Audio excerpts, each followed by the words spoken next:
try it again. Good morning again. Good morning. That's a little bit better. One more time. Good morning again. Good morning. All right, that's what I like to hear. My name again is Morrison, and I delight in serving as your keynote speaker to the esteemed principal of Newsome Park.MPG School, and to all the faculty, staff, students, and parents that are here this morning. It is a pleasure to be here with you and to serve as this keynote speaker on the 6th annual Father and Son Conference. It's a great thing to see that our black men and are out with their sons, and all of you who are here, give yourselves a round of applause.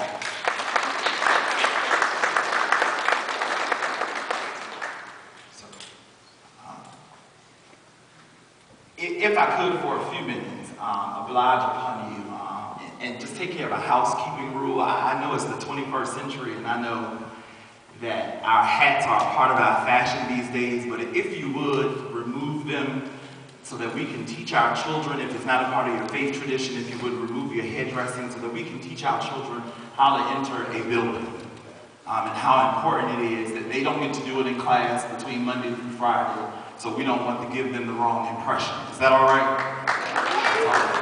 All right, now we can begin, and I'll do the job that I'm up here to do.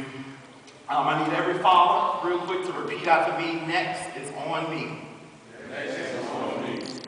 When I was just a young lad, growing up on the south side of Portsmouth, Virginia, in a neighborhood named Brighton, just about every day of the week and every Saturday morning, we would make our way to a basketball court.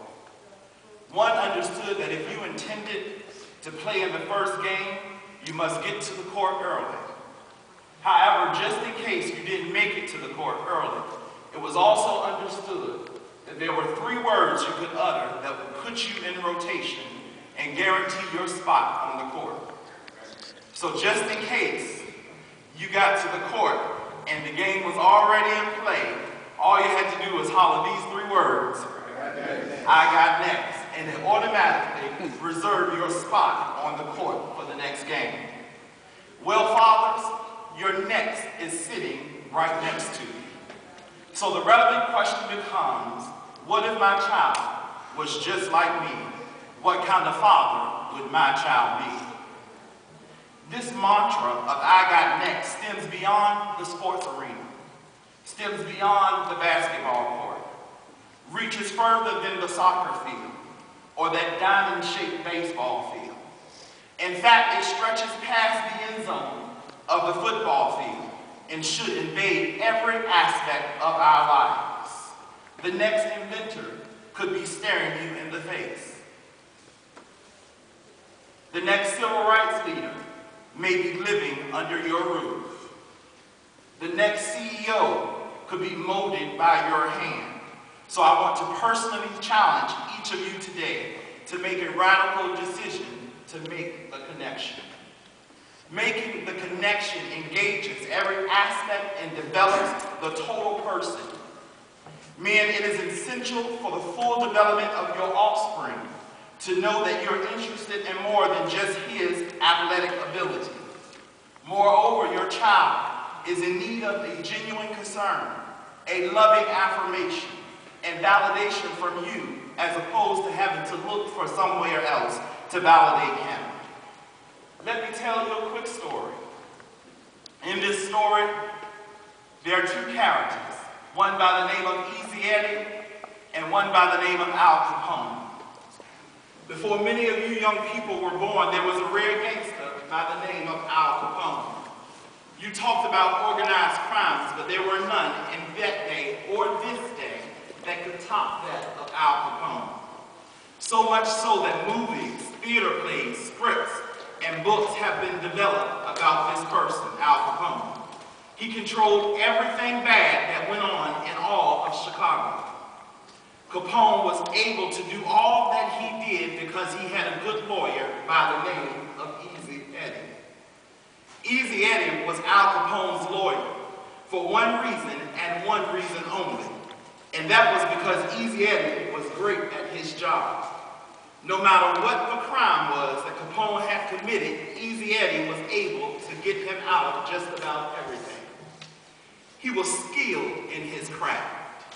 He kept Capone out of jail for a long time, and Easy Eddie was compensated very well by Capone. It was said that Easy Eddie's house took up a whole block in Chicago. He had money to throw away because Capone kept Easy Eddie high on the payroll. There was nothing that Easy Eddie wanted that he could not buy. But Easy Eddie had a soft spot, and that soft spot was his only son.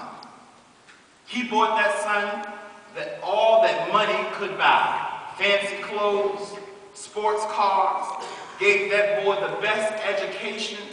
Easy Eddie brought that boy anything he wanted.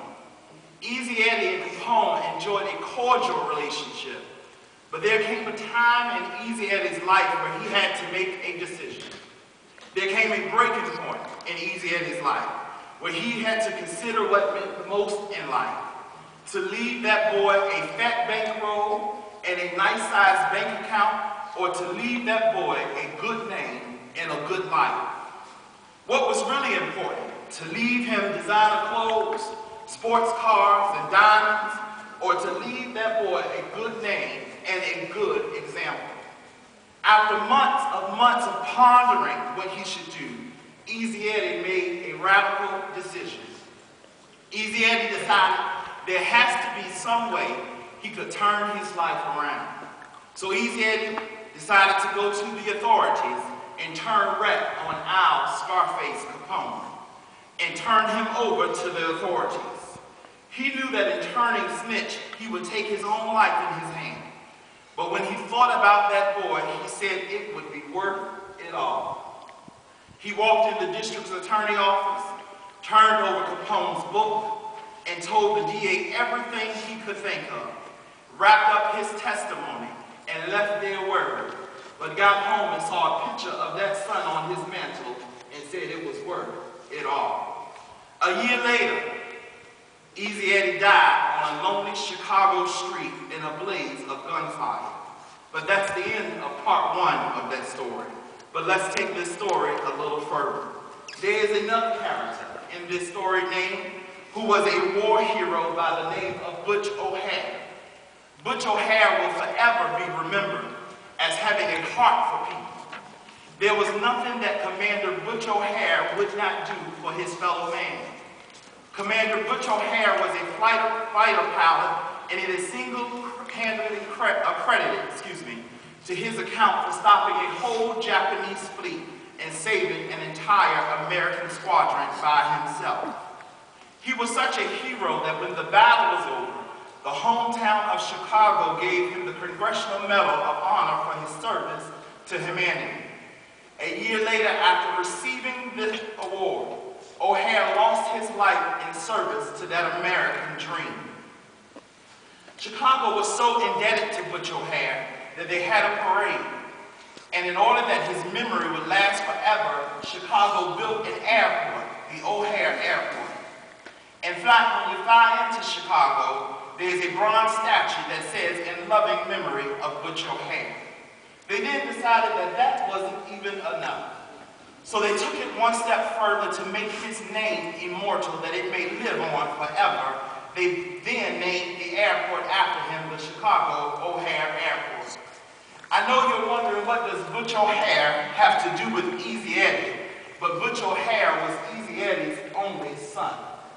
And so father, guardian, uncle, brother, community worker, social activist, pastor, teacher, counselor, grandfather, I stopped by Newsome Park just to tell you that next is on you. For the next Butch O'Hare may be among us right now. And all it takes is for one day to make one radical decision, to make the connection, and to be present in the development of your offspring. Be present in the growing of their spirit. Be present in the nurturing of their mind. Be present in the activity of their body. To be present in the development of their academic pursuits. To be present in the development of social networking and activities. To be present in the pursuit of spiritual and emotional growth. We can change the course of time in the life of our communities. We can change the course of time in the life of our schools.